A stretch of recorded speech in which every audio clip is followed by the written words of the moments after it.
You're listening to an encore presentation of You Bet Your Garden.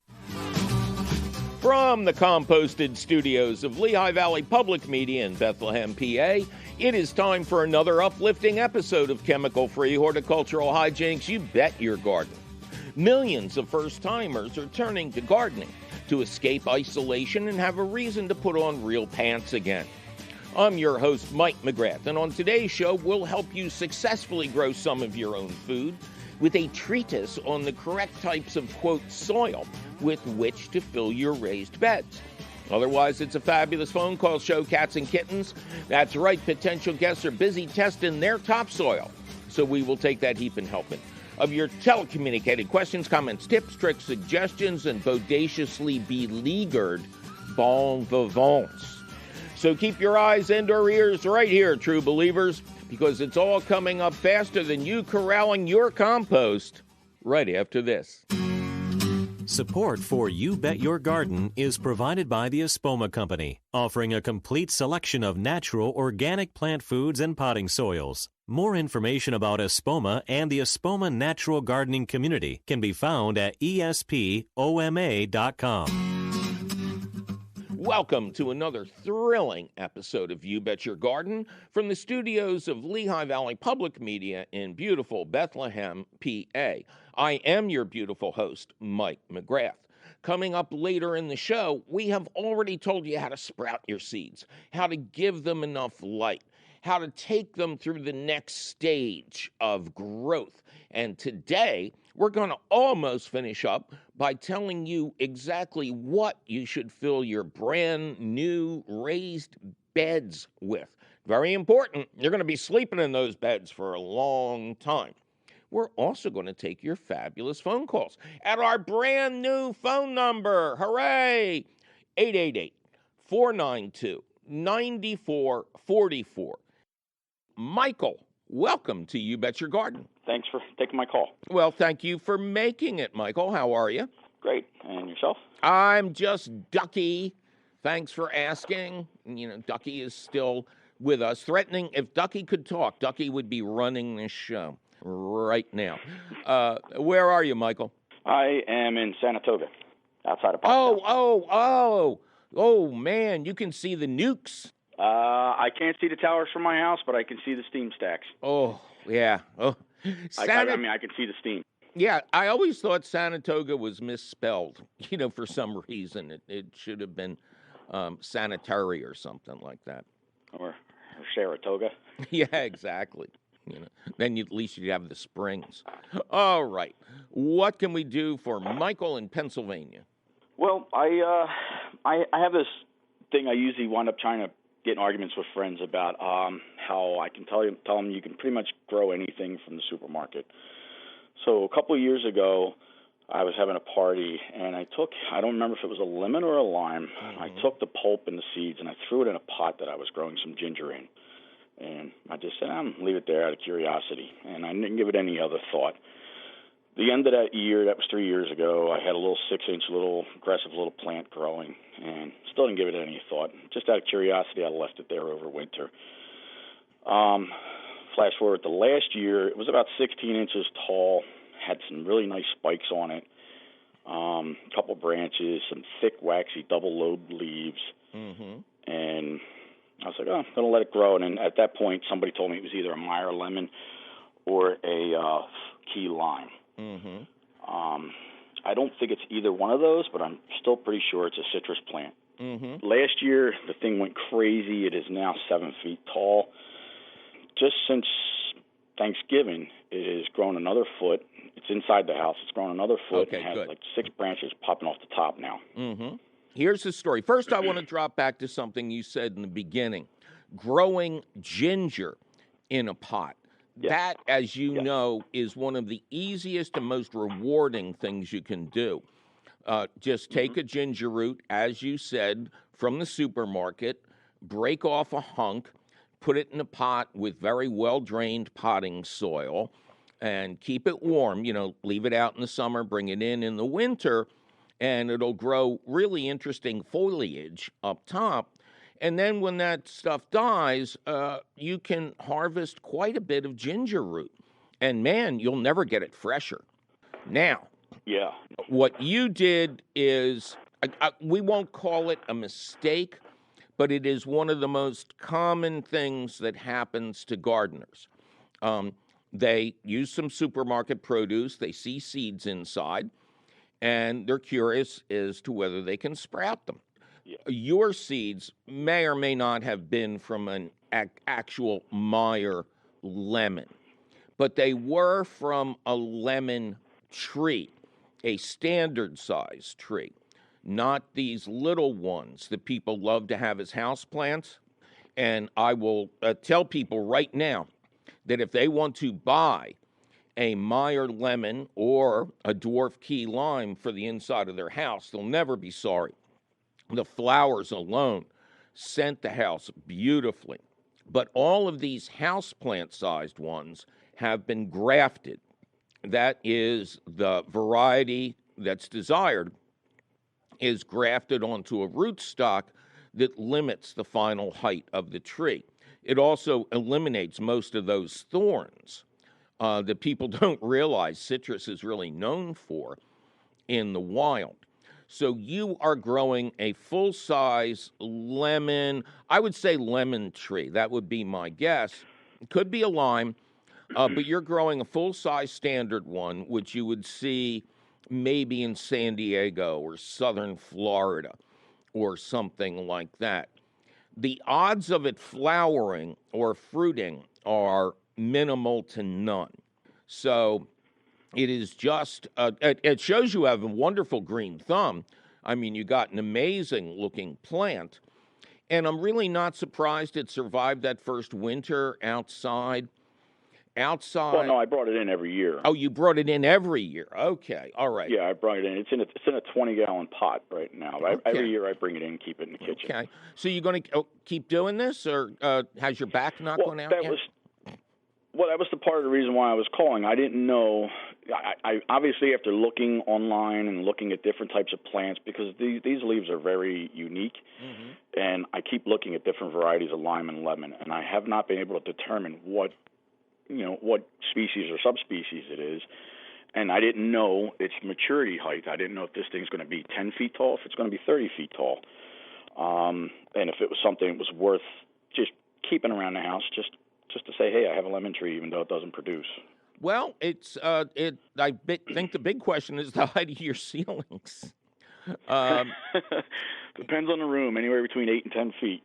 Okay, so you're pretty much out of gas, right?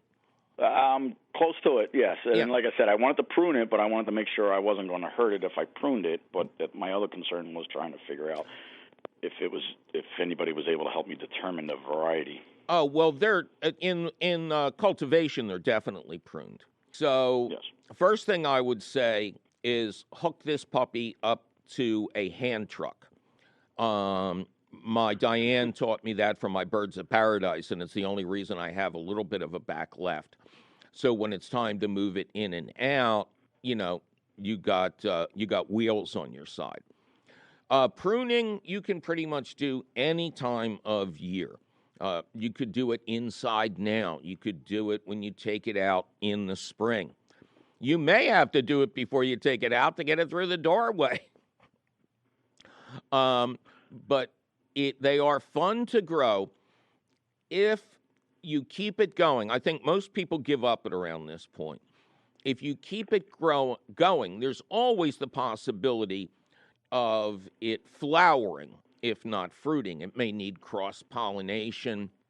But, what I would do is go to a professional citrus grower's website. We did this with avocados a few weeks ago, where there's a commission whose website is full of details. And I'm sure there are amateur, so to speak, citrus growers out there. And so check on one of those. But, make sure it's like a professional organization. And if you really do have distinctive-looking leaves, they may be able to help you identify it. It may also be a hybrid. It may not be either a true lemon or a lime. It could be one of the other many citruses out there. So, yeah, I mean, you can keep pruning it for height. You may get flowers. I doubt you're going to get lemons off it. If you want to do that, you want to buy a professionally grown Meyer lemon that's been linked to a dwarf rootstock. Yeah, spend the money and go get a decent one. Well, I mean, you sound like a determinate one. You sound like you got a green thumb. It is possible for you to simply buy the rootstock and then graft the lemon or lime of your choice onto it. I would always go for the professionally done one. My thumb is somewhere between greenish and brown. You know. Well, the high school I went to, they taught us a lot of this, so I do have a pretty good green thumb. Yeah. So what you really need is the dwarfing rootstock, and then you're good to go. As with any grafted plant, always remember the graft must remain above the soil line. Yes. Okay? Maybe I should just mail the whole thing down to my father in Florida and be done with it. There you go. Time for a long drive. So, quick pruning. Can I just lop 2 or 3 feet off the top, or is that kind of stupid? Well, you got unless you're really pressed for time, no, take off selective branches. Take off the tallest ones. Always leave, one reaching up, and it's called pruning to the next leader. Establishing a new central leader. Taking off the longest ones you have there, and then when you get to the height you want, that the biggest one in the middle is your new central leader. My thought was to try to keep it from going any much more taller than it is, and trying to get it to fill out. Yeah, that will do that. All right, man? Okay. All right, thank you for your time. I appreciate it. All right, good luck, sir. Barbara, welcome to You Bet Your Garden. Thanks, Mike. This is a big treat. Well, thank you for calling us, Barb. Where are you? I'm in Saunderstown, Rhode Island. We are located on the west side of Narragansett Bay. Okay. Lovely up there. Little chilly, but it is, lovely. And Rhode Island is not an island. But it has roads, so it's halfway true. Right. Yes. Well, that's where we get the term Rhodes Scholar. No. All right. What can we do for... No. What can we do for Barbara in Rhode Island? Well, it has sort of now is morphed into 2 questions.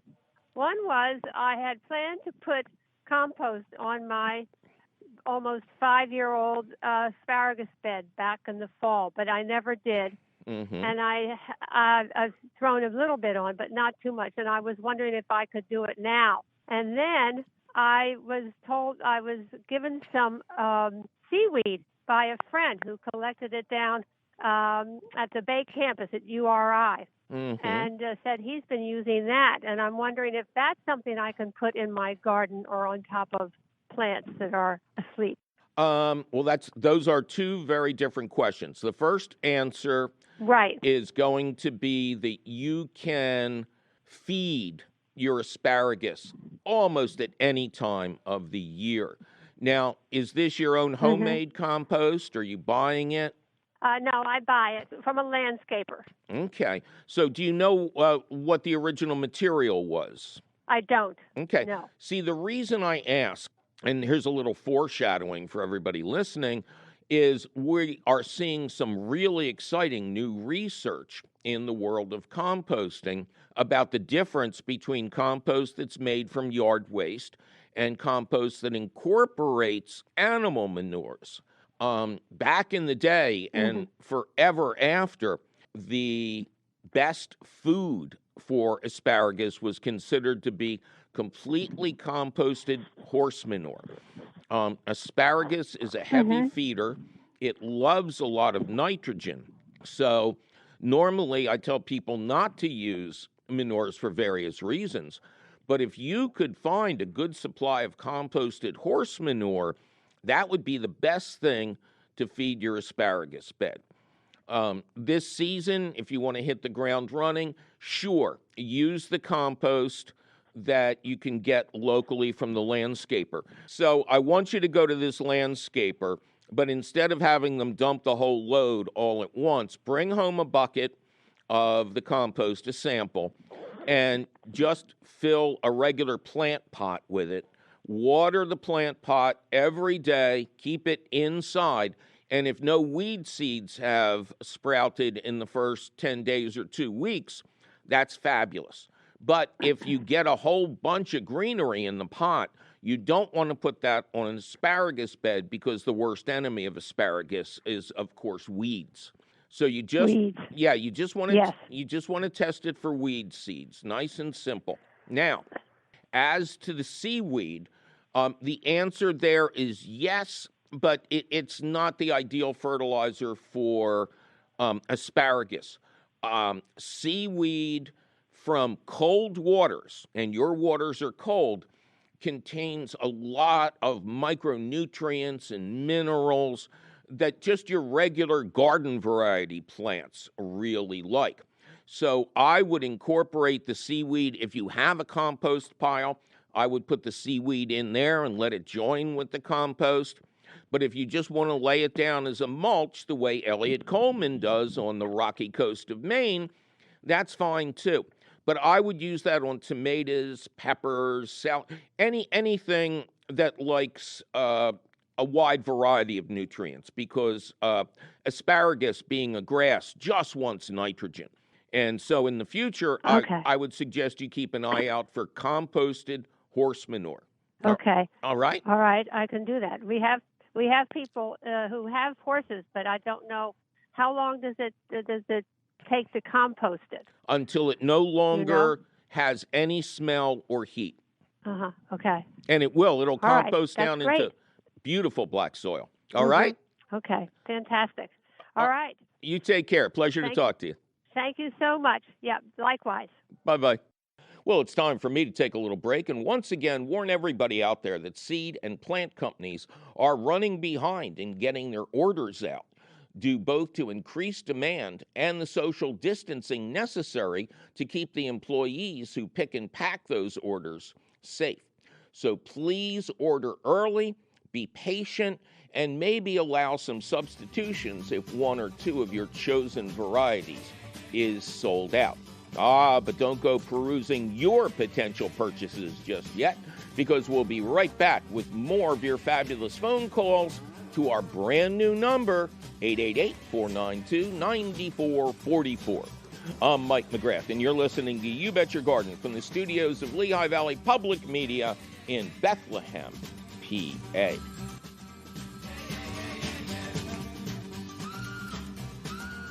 Support for You Bet Your Garden is provided by the Espoma Company, offering a complete selection of natural organic plant foods and potting soils. More information about Espoma and the Espoma Natural Gardening Community can be found at espoma.com. You're listening to an encore presentation of You Bet Your Garden. Welcome back to another thrilling episode of You Bet Your Garden from the studios of Lehigh Valley Public Media in Bethlehem, PA. I am your host, Mike McGrath, and I am thrilled to tell you that we have finally fixed our phone lines. I think maybe we paid a bill, something like that. But we do have a brand new number for you to call. It is 888, the number 4, the letters YBYG, and then 2 4s after that. And because nobody's going to remember that, it's 888-492-9444. Scott, welcome to You Bet Your Garden. Well, thanks for taking my call. Well, thank you for making it, Scott. How you doing? Unbelievable. How about you? I am just ducky. Thanks for asking. Where is Scott unbelievable? Ottawa Lake, Michigan. All right. What can we do you for, Scott? Well, we're going to till up about 10,000 square feet this year. We live on several acres, and we want to grow some additional crops in addition to the raised beds that we already have. Mm-hmm. And the only area that we have available is somewhat near our pond. We have a 3-acre pond, private, and we've never used any chemicals in it. And I was wondering if pond water is okay to use on vegetables. It is not only okay to use on vegetables, it is the preference of many people. Water that contains fish and aquatic plants is felt to convey lots of micronutrients to plants. J.I. Rodale, the founder of organic gardening and the Rodale Press empire, and in whose name the Rodale Institute was founded many years ago, he used to prefer not only the water, but to compost the plants that grow on the margins. He felt that anything that was growing in or around water and the water itself was kind of superpowered. So that's an easy one. Now, have you? This seems like an enormous undertaking. You say you're going to till up 10,000 square feet? Yes, we have a tractor and a tiller, and we're going to start as soon as the ground thaws. We're going to start tilling it probably once a week, and then add some compost, and then I think we're going to plant toward the end of May. We're going to do corn and root vegetables. Okay. Now, have you ever worked with tilled soil before as opposed to gardening in raised beds? No, we haven't. This will be a new project for us. Be aware that tilling releases a lot of soil nutrients, and you really have to wait until the soil is bone dry, or you'll also ruin the soil structure. But but the real problem is weeds. As you've probably heard these horrifying statistics. You know, there's like 18 million weed seeds in every square foot of soil and everything like that. And when you till, what happens is you dig up the seed and you expose it to sunlight, which is the trigger for germination. And then what do? You smooth out that soil so nicely. You might even water it, maybe even feed it. And you're shocked to discover these weeds, this sea of weeds. But you should be proud. That's probably the best planting you're ever going to do. So what do you recommend? Right now it's just prairie grass. Right. And that grass drops a lot of seed, man. Well, you have a couple of options. And I also want to mention, quite seriously, that extensive plowing is what caused the Dust Bowl in the 30s, because it just ruined the soil structure. A friend of mine tried to create a small-scale garlic farm, but he was frustrated by weeds, so he just kept tilling it over and over again. And he didn't tell me until he had tilled this patch like half a dozen times. And I told him, there's no nutrients left in that soil. You've sent it all into the atmosphere. And, he either didn't believe me or didn't have any option. And he got the tiniest garlic bulbs I have ever seen. So I would recommend, sweet corn, I think, almost could outcompete the prairie grass. What I would suggest instead of tilling is to mow that sucker to the ground. And I mean, I want to see dirt blowing out the back of the mower. Right. And like with a brush hog or something. Right. And rake it all up or burn it on the spot to get rid of the seeds. Get a flame weeder. You can have some manly fun out there. But corn grows best kind of weirdly in compact soil. You get the soil too nice and loose, and it tends to fall over. So I think that's what I would do for the corn, and there's a lot less work there. And again, you're not going to double down on your weed problems, and you're not going to lose the nutrients. The nutrient you'll lose the most of is nitrogen, and that's what corn wants. So it is. Matter of fact, that's why you even see, chemical farms practicing what's called no-till.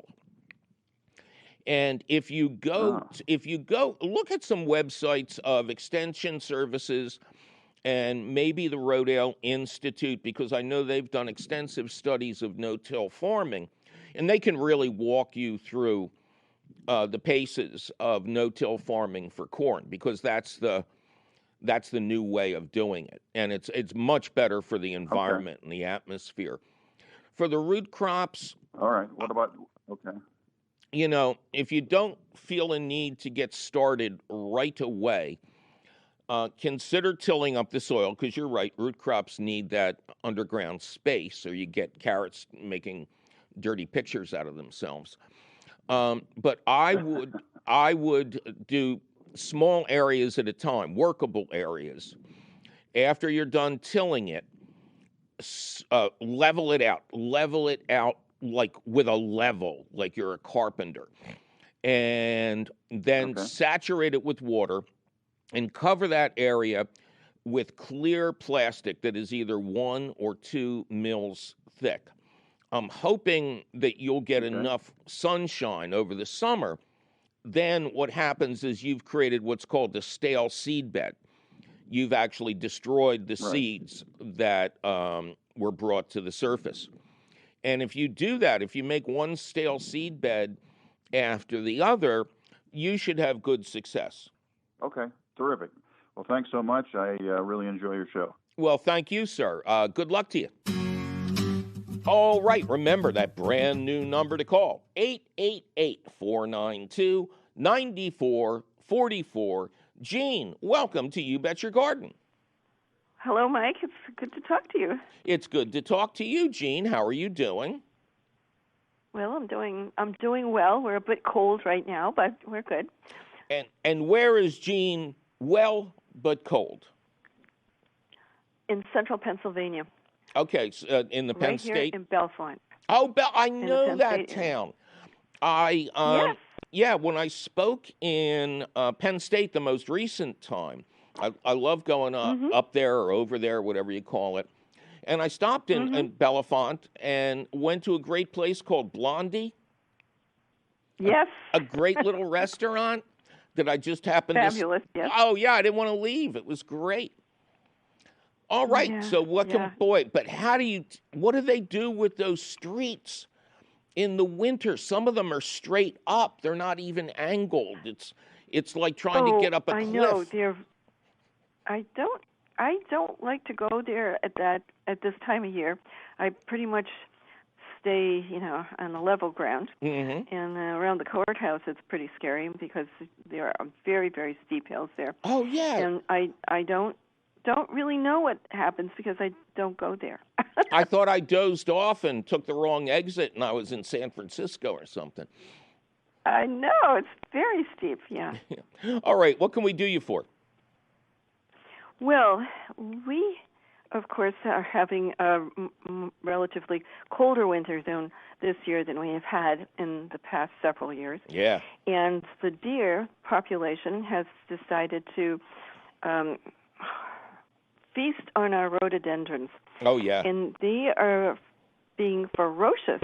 Yeah. We've in the past have, sort of fenced in our rhododendrons, but and that seemed to help. We put one of those nettings over the bushes. And but in the last 10 or 15 years, the winters have not needed that. It would be snow, and then it melts, and then the deer can, eat on the grass. So the marshal left his gun back at the jail, and the James boys rode into town. They did. Oh my gosh! And what they're doing, it's a little different this year. They, first of all, we've got like probably 2 herds that are coming in, and they're about 6 to 7 creatures per herd, and they come up, up from the stream, and then they just start munching. Yeah. So they seem to prefer the hybrid rhododendrons, except now they've eaten all of those, so they're going to the regular, normal purple ones, and they don't care. Oh. So we were, and it's devastating because these rhododendrons are, probably 25, 30 years old, so they're beautiful and lush, and last spring they were in color breathtaking. Yeah. This year, thinking we might not have any more. They're down to nothing, but they're leaving the buds, which is to me strange. Well, that's kind of nice. You'll get it is, but in past years they were eating them. Now they're just stripping the leaves. That's bizarre. And I was out there this morning to it makes me ill to Yeah. to see the devastation. I know. I just figured out you know- what's happening.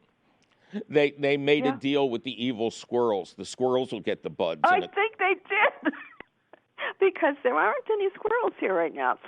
But here's what they're doing: they're eating the leaves, and then they just make a bed right underneath the bushes that they just devastated. And they're also going after the Cape myrtle, which I have never seen them do before. Well, here's the deal. They're digging that all up. So my question is, it's late in the season and just about everything is gone. So what should I do? Should I get coyote urine pellets? No. Okay, never use predator urines. There is no proof that they work, and the collection is cruel in the extreme. I won't go into details because you sound like a nice person. But in terms of plant favoritism, deer will eat your hostas first, but they're not up from underground yet.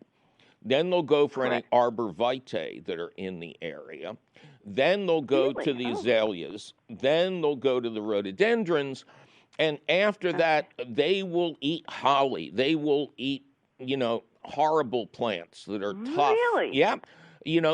Rather than, it's when professionals and extension services make these lists of what used to be called deer-proof plants. They've now settled on the term, these are the plants that deer eat last. Eat last. Really? And this is because of the winter and because a lot of the food that they would otherwise feed on is hidden under snow. And they need more calories because the temperatures have been so abnormally low. And during a normal season, each deer is going to eat about 6 pounds of greenery a day. So what I would suggest is you get to a garden center if you can find one that's open, or go online and buy a deer repellent whose active ingredient is buy a deer repellent whose active ingredient is putrescent egg solids. Oh, okay. That's the one that's been found to be the most repellent. And if you have choices between brands, go with the one with the highest percentage of active ingredient. I would spray your plants as soon as possible and spray them, every 2 weeks to save whatever you can. When spring comes, there is no reason to believe that any buds that still exist would not flower. But then I would suggest applying a good amount of compost at the base of the plant so that they, they have the energy to grow new leaves, which they should be able to at this age. And don't let the deer sleep under your plants. Get like corrugated metal and put it around the base of the plants. Farmers used to do this to keep deer off their property. They would make a laid down on the ground fence of corrugated metal. And as you can imagine, if you are a hoofed creature, walking on this, uneven metal was really creepy. And you'd go eat somebody else's rhododendrons. But don't let them get comfortable. They are marking your territories like hobos used to do outside of homes where they would get good sandwiches. Okay. So when you say corrugated metal, you're saying to lay it down, flat, not standing up. Yeah. Flat. Okay. I can do that. Yeah, they can't handle that. Same thing if you have an old cyclone fence that you took down, anything like that that's weird. But you don't let them get comfortable out there. Okay, that's good. Thank you.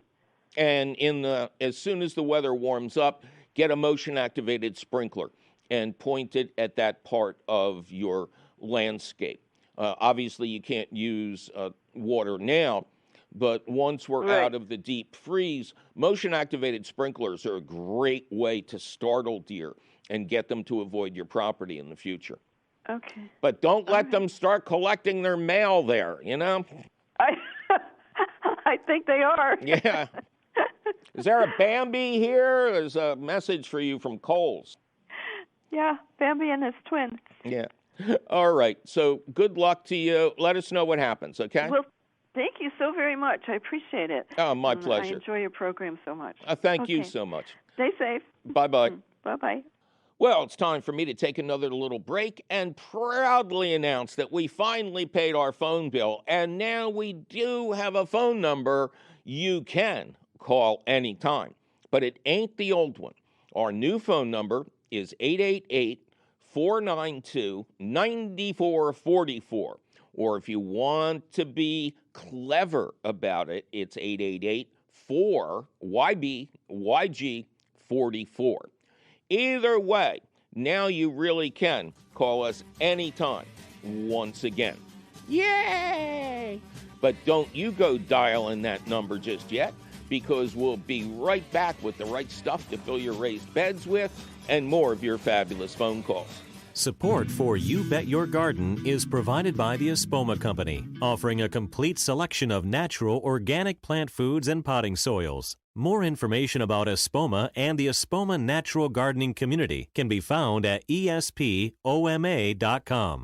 You're listening to an encore presentation of You Bet Your Garden. Welcome back to another thrilling episode of You Bet Your Garden from the studios of Lehigh Valley Public Media in Bethlehem, PA.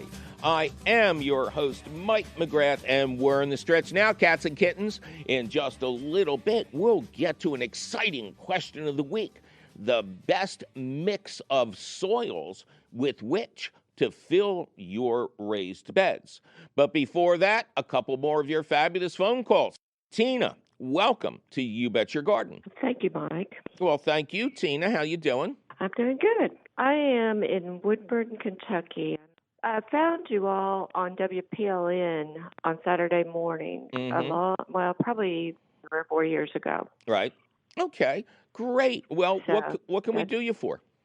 Well, last year we had an arborist come and do some tree trimming, and I had a volunteer maple tree in one of my flower beds that I was kind of thinking I would transplant at one point, and it gotten too tall for me to think about doing. And while he was here, I asked him about it. He said, "Oh yeah, we can do that." So it was in April, and he did the transplant and used moisture gathering pellets.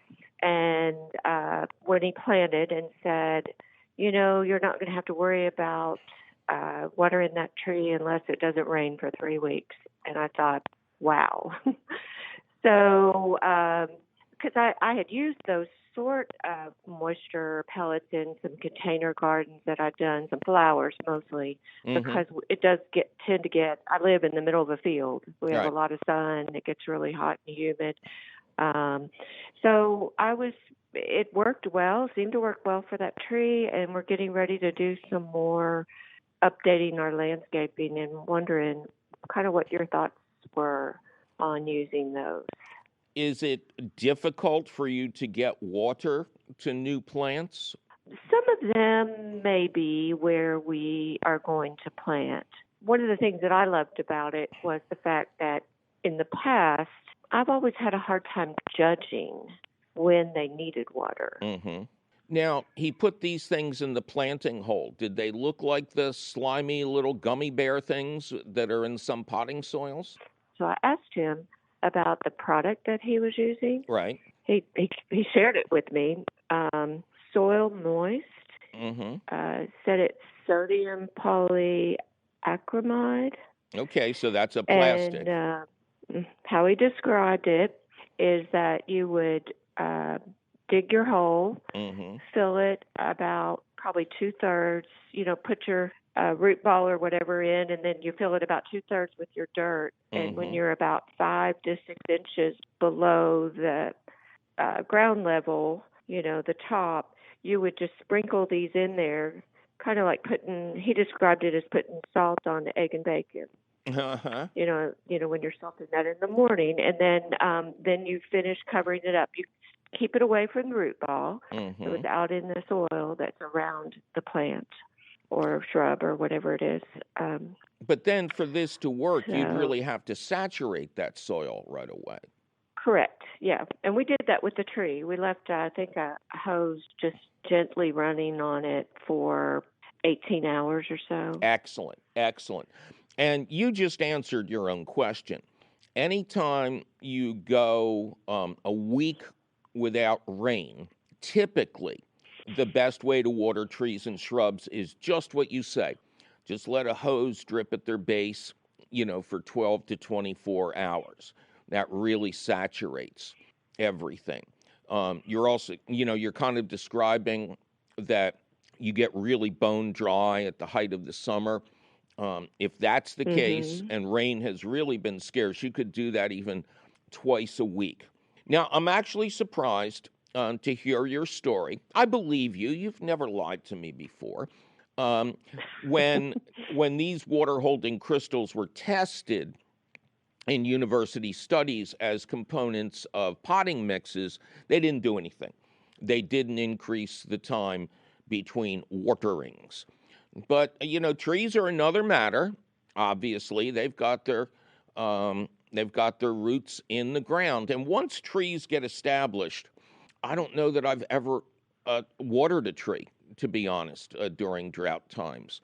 If you plant it correctly, and like he said correctly, absolutely you want to refill the hole with the soil you removed. That's perfect advice. Now, these water holding crystals, because they are a plastic, I personally would not use them because they're not organic. But they're also not killing anything in the environment. You're not spraying the good bugs or anything like that. It doesn't sound like they're doing any harm. And you believe in them. Belief is essential in gardening. And I'm not going to suggest you'd start doing scientific studies, plant one tree with them, one tree without them. But the most important takeaway here is if you want to keep using those crystals, that's up to you.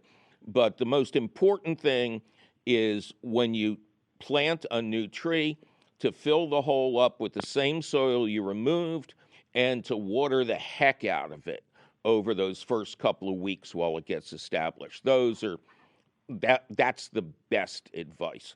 But I'm very interested in hearing your story, and I imagine we'll hear from other gardeners soon about this. Well, he says that he's been using them for around 20 years. And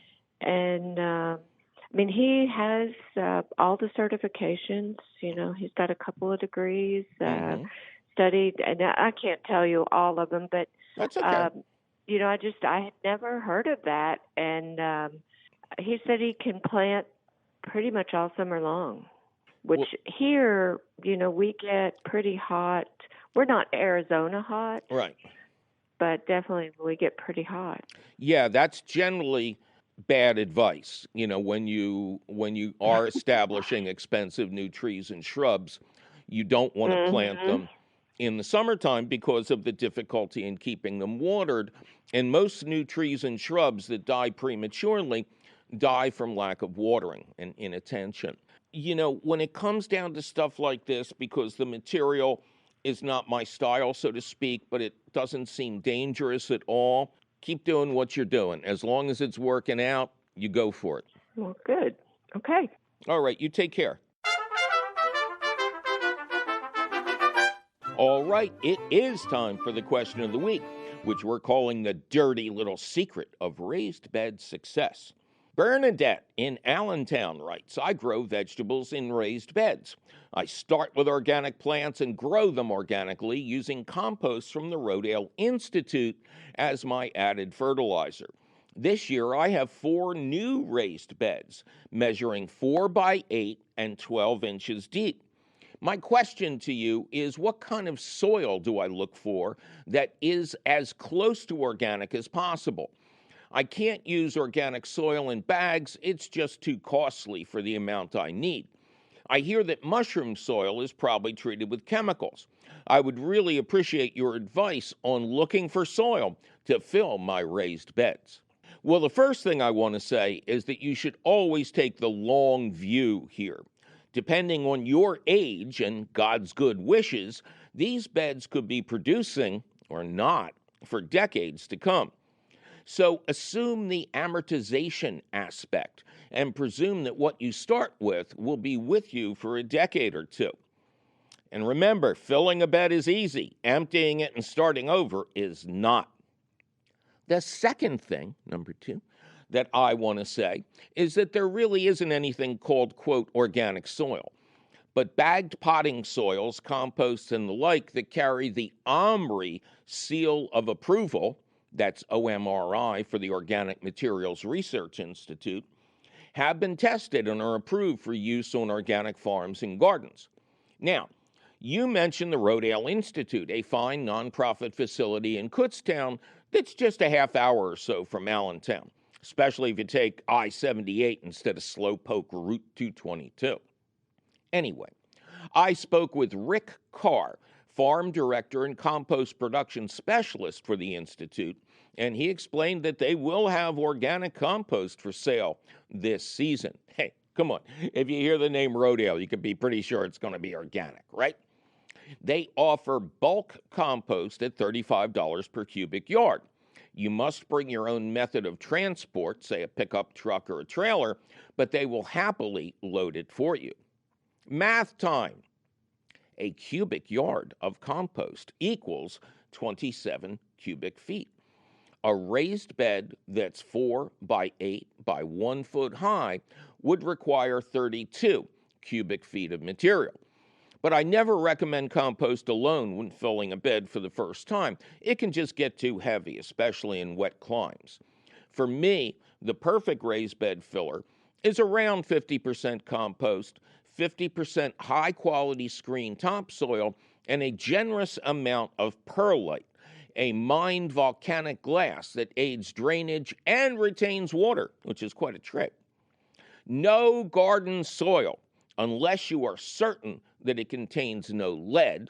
Lead problems are extremely common in urban areas and anywhere near older homes. And working in lead-contaminated soil can be extremely dangerous to the worker/gardener.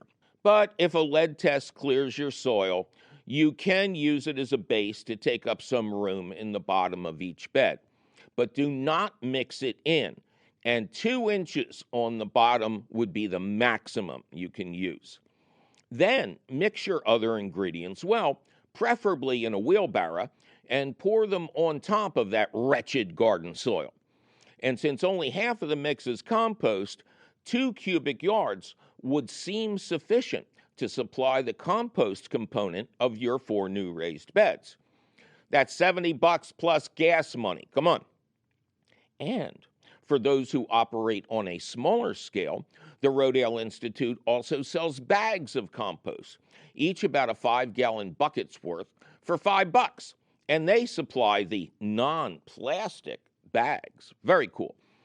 Before you buy topsoil in bulk, though, go to the facility and get a bucketful to test. Same with compost not from the Rodale Institute. Place some of the soil in a regular old plant pot. Place some more into another plant pot. Leave the first pot unplanted, but water it frequently. Sow some fresh seeds in the other one.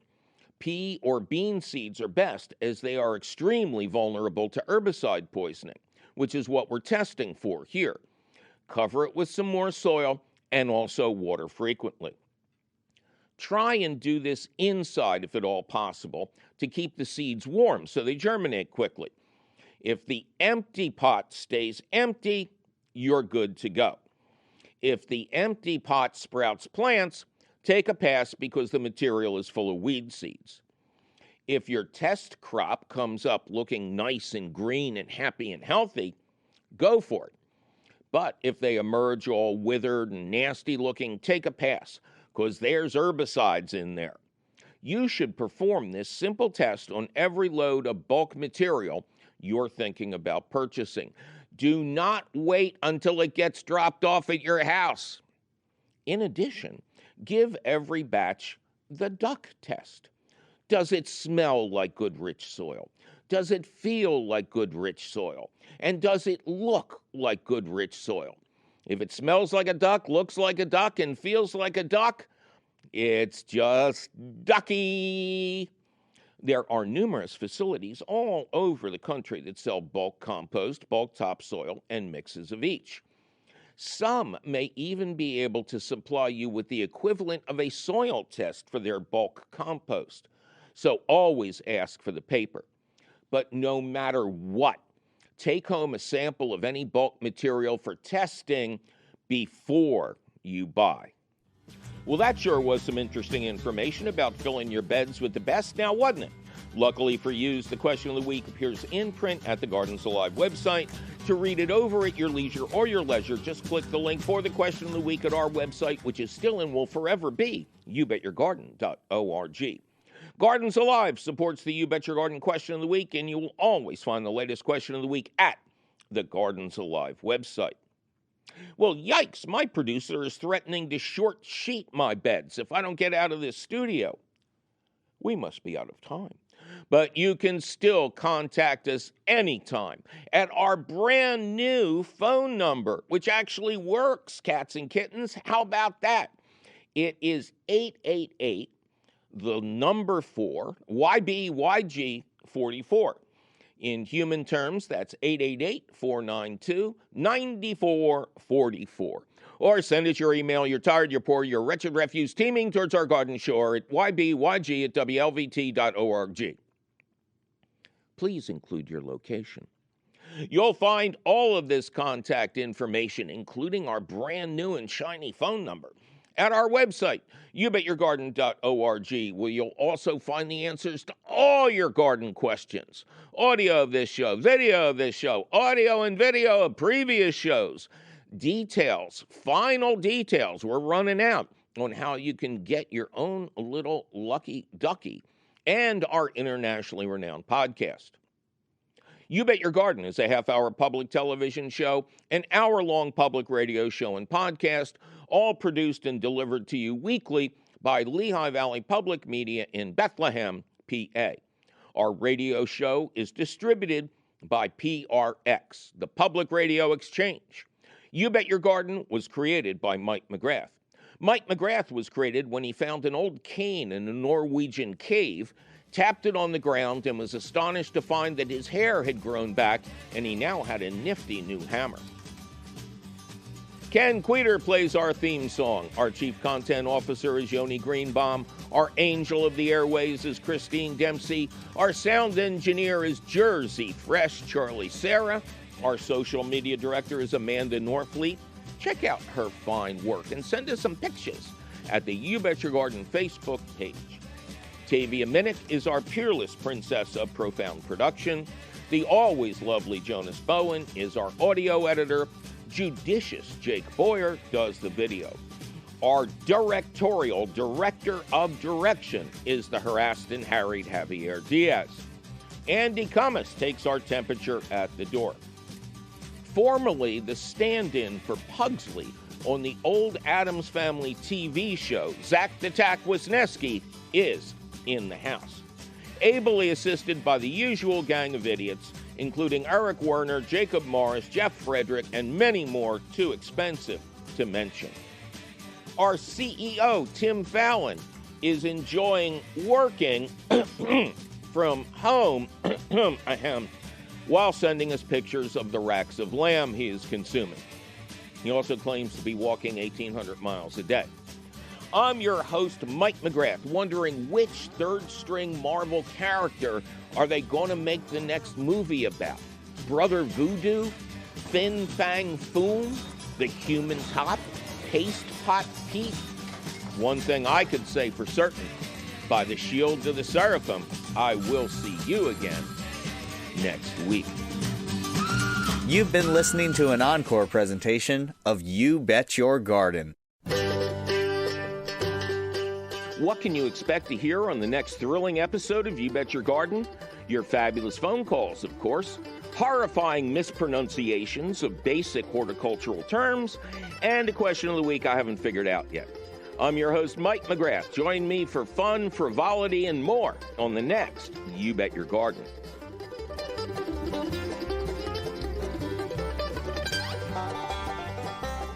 This is 91.3 FM, WLVR Bethlehem, WLVR.org.